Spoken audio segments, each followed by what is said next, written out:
पर भी हमें नज़र रखनी होगी, बिकॉज कमोडिटी मार्केट में भी अक्रॉस द ग्लोब जो कुछ हो रहा है उसका एक असर पड़ता हुआ दिखता ही है।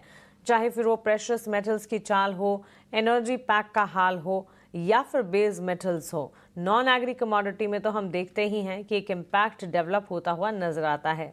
पिछले कुछ दिनों से हम देख भी रहे हैं कि सेफ हेवन सुरक्षित निवेश के तौर पर सोने चांदी की चाल में लगातार इजाफा होता हुआ दिख रहा है, और उसकी सीधा कारण यही है क्योंकि इक्विटी मार्केट्स में इतनी उठापटक है, इतने वॉलीटाइल सिनेरियोज हैं, और डोनाल्ड ट्रंप एडमिनिस्ट्रेशन की तरफ से जो एक एक कर बयानबाजी आ रही है, अनाउंसमेंट्स आ रहे हैं, उसका सीधा इम्पैक्ट है जो कि इक्विटी मार्केट्स में सिर्फ भारत के ही नहीं across the globe equity markets में इम्पैक्ट पड़ता हुआ उसका बिल्कुल नजर आता है, और सेक्टर वाइज इम्पैक्ट पड़ता है। अब आज ही देखिए, आप फार्मा सेक्टर पर फोकस रखना होगा क्योंकि ये जो ताज़ा अनाउंसमेंट डोनाल्ड ट्रंप की तरफ से आते हुए दिखे हैं उसका सीधा असर है जो कि फार्मा स्पेस पर पड़ता हुआ दिखने ही वाला है। लेकिन चलिए अब इक्विटी मार्केट्स के साथ साथ कमोडिटी मार्केट का भी जायजा लेते हैं, और कमोडिटी मार्केट पर विस्तार से बातचीत करने के लिए अब हमारे साथ अजय केडिया जी जुड़ गए हैं केडिया कमोडिटीज से। अजय जी, गुड मॉर्निंग, स्वागत है आपका ईटी नाउ स्वदेश पर। शुरुआत सोने चांदी की चाल से ही करना चाहूंगी क्योंकि वहां पर चमक सबसे ज्यादा इस वक्त तो नजर आ रही है। कॉमिक्स पर तेजी के साथ गोल्ड ट्रेंड करता हुआ, चांदी में भी हम मजबूती देख रहे हैं। घरेलू बाजार में सोने ने देखिए नया रिकॉर्ड बनाया, पहली बार 1,01,000 के पार के स्तर हमने देखे, और चांदी तो देख ही रहे हैं हम 1,13,000 1,14,000 के लेवल्स के ऊपर टिक पा रही है। सो गोल्ड एंड सिल्वर दोनों में कह सकते हैं कि कंपटीशन का दौर चल रहा है। Ajay, very good morning Mansi ji. बिल्कुल, दोनों में ही कंपटीशन का दौर चल रहा है। सबसे पहले हमने चांदी में देखा जो 1,16,000 का हाई लगाता हुआ दिखाई दिया। सोना भी पीछे नहीं है, पिछले 6 महीने में back to back new high लगता हुआ दिखाई दिया। सबसे बड़ा कारण है डोमेस्टिक मार्केट में रुपए की जो गिरावट है, ये कहीं ना कहीं काफी बड़ा कारण है। जिस ढंग से यूएस और इंडिया के बीच में टैरिफ का कंसर्न था, उसके बाद रुपए में जो गिरावट बढ़ी है अनसर्टेनिटी के तौर पे, ये डोमेस्टिक मार्केट पे अभी भी पॉजिटिव दिया है। साथ में ग्लोबल मार्केट में dollar index as of now stable है।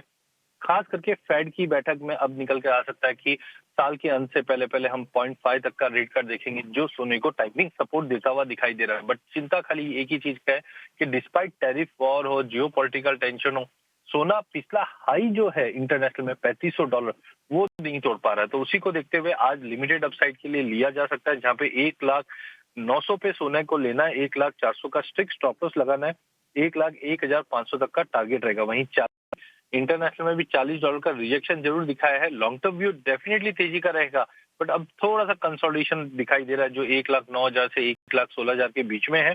आज इंट्राडे में 1,12,800 पे लेके चलेंगे, 1,11,800 का स्टॉप लॉस लगाएंगे स्ट्रिक्टली, और 1,14,000 तक का एक टेम्पररी जंप देखने मिल सकता है। गोल्ड एंड सिल्वर पे कन्विक्शन है, और ये कन्विक्शन और ज़्यादा डेवलप होता हुआ स्ट्रैटेजी वाइज भी अगर देखेंगे तो यहाँ से और ज़्यादा तेज़ी के आसार पूरी तरह नजर आ रहे हैं। अजय जी, एनर्जी पैक, कच्चे तेल की चाल और साथ ही नेचुरल गैस पर भी आपकी टेक्स में जानना चाहूंगी। एक तो गिरावट नजर आ रही है ऑयल प्राइसेस में, ओपेक प्लस की तरफ से जो आउटपुट हाइक की खबरें आई हैं, of course to counter Russia disruption concerns, लेकिन उसी के चलते ब्रेंट क्रूड $68 के आसपास। घरेलू बाजार में भी करीब 1.5% की गिरावट पर कच्चा तेल कामकाज करता हुआ। देखिए, ग्लोबल मार्केट के मुकाबले कच्चे तेल में भी गिरावट कम मैं बोलूंगा, बिकॉज अगेन रूपी फैक्टर है, वो कहीं ना कहीं कच्चे तेल को सपोर्ट करता है। ब्यूटी ये है कि जैसे जैसे रुपया गिरेगा वैसे वैसे कच्चे तेल को सपोर्ट मिलेगा डोमेस्टिक मार्केट पे। ग्लोबल मार्केट में हमने देखा है कि नो डाउट जो सेकेंड लेवल ऑफ टैरिफ की बात जो की गई है कि अल्टीमेटम पे आप मान जाइए, नहीं तो जो इंडिया चाइना जो बिगेस्ट बायर है रशिया के, उनके ऊपर हम टैरिफ लगा देंगे। उसके बाद थोड़ा सा अनसर्टेनिटी बढ़ा है जो प्राइस को सपोर्ट कर रहा है। लेकिन कल एक नया डेवलपमेंट देखा गया है, जहाँ पे लास्ट जो न्यूक्लियर ट्रीटी रशिया ने साइन कर रखी थी यूएसए, वहां से इन्होंने स्टेप बैक किया है, जो दर्शाता है कुछ ना कुछ अनसर्टेनिटी बढ़ सकता है। बट उसके बावजूद ब्रेंट हम देख रहे हैं कि 70 के ऊपर नहीं जा पा रहा है। इसका पूरा श्रेय जाता है ओपेक की बैठक को, जहाँ पे उम्मीद है कि कहीं ना कहीं आउटपुट बढ़ेगा ही। हालांकि इन्वेंट्री में ड्रॉप है, वो भी प्राइसेस को सपोर्ट कर रहा है। तो सेल ऑन जंप की रणनीति बनाएंगे कच्चे तेल में, जहाँ पे 5780 5780 पे बेचेंगे, 5850 का स्टॉप लॉस लगाएंगे, 5650 का टारगेट रहेगा। जबकि नेचुरल गैस में बड़ी गिरावट के बाद कल हमने एक टेक्निकल पुल बैक देखा, वेदर कंडीशंस थोड़े से फेवरेबल दिखाई दे रहे हैं, और साथ में अटलांटिक में एक ट्रॉपिकल स्टॉर्म ट्रैक हुआ है। और जब भी आप देखिए हरिकेन या स्टॉर्म ऐसा होता है तो कहीं ना कहीं सप्लाई डिस्टर्बेंस आता है, और उसी का सपोर्ट नेचुरल गैस को आज भी मिलता हुआ दिखाई देगा, जहां पे 264 पे लेना है, 260 का एक छोटा स्टॉप लॉस लगाना है, 272 का एक लिमिटेड अपसाइड मिल सकता है। एब्सोल्युटली। तो एनर्जी पैक में सेल स्ट्रैटेजी दोनों ही कच्चे तेल की चाल और नेचुरल गैस पर बनती हुई 272 तक के लेवल्स। अजय जी, ये नेचुरल गैस की स्ट्रैटेजी टारगेट एक बार फिर से दोहराएंगे आप?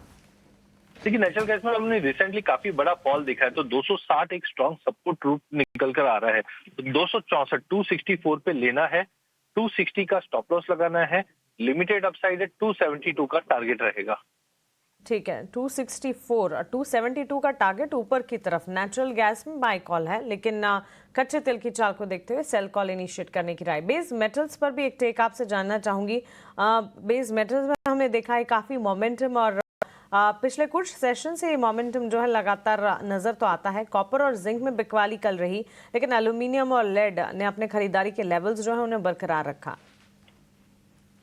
देखिए, पूरे बेस मेटल में निगाह जो बनी हुई है चाइना की स्पेंडिंग के ऊपर ही बनाई है। लास्ट वीक हमने जैसे अपडेट देखा कि इंफ्रा को और सुधारने की कोशिश की जा रही है, उसके बाद हमने स्टील, आयरन और इन सब में हमने एक अच्छी खासी रिवर्सल देखा था। उम्मीद थी कि बेस मेटल को भी सपोर्ट मिलेगा, पर जिस ढंग से जो ट्रेड टेंशन अभी भी बने हुए हैं और नंबर जो आ रहे हैं, जैसे पीएमआई के नंबर या यूएस से भी जो नंबर्स आए हैं वो कोई खास नहीं आए हैं, जिसके चलते हमने देखा है कि पूरे बेस मेटल पैक में अपसाइड थोड़ा कैप दिखाई दे रहा है। तो छोटा एक रेंज में ही रहेगा, जहाँ पे कॉपर 883 पे बेचेंगे, 887 का स्टॉप लॉस लगाएंगे, 877 का टारगेट रहेगा। जिंक के अंदर भी हम देख रहे हैं 270 का लेवल तोड़ ही नहीं पा रहा है, तो 267 पे बेचेंगे, 269 का स्टॉप लॉस, 263 का टारगेट रहेगा। लास्ट अगर हम बात करें एल्यूमिनियम भी, तो 250 255 का दायरा ही बना हुआ है, उसी दायरे 253 पे बेचिए, 255 का स्टॉप लॉस, 250 का टारगेट रहेगा। तो एक दो दिन हो सकता है बेस मेटल में थोड़ा दबाव रहे, बट जैसे जैसे हम चाइना से नंबर्स आते हुए देखेंगे, ये लॉन्ग टर्म के लिए ठीक ठाक रहेगा, बट आज इंट्राडे में दबाव है।